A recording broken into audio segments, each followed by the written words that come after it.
started to enjoy bad time last year. Suggestions that he might be coming to England. Be welcomed with open arms. Messi's cross and Felipe Luis, and Messi gets away from him with sublime ease inside to Suarez. The return ball for Lamar's challenge is a free kick which Leo met, and it's going to be taken again. No accuracy. Looking for Biglia.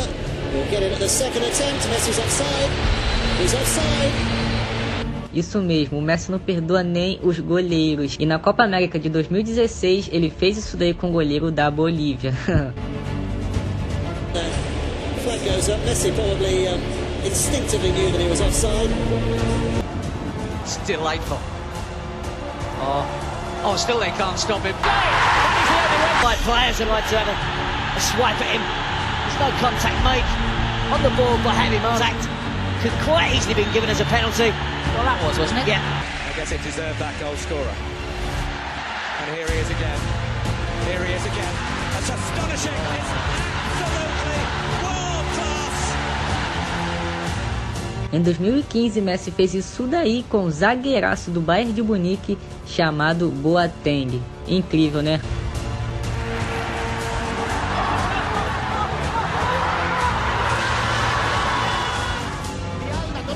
I acaba la dreta per Xavi, assistència de Xavi més cap a la dreta per Messi, i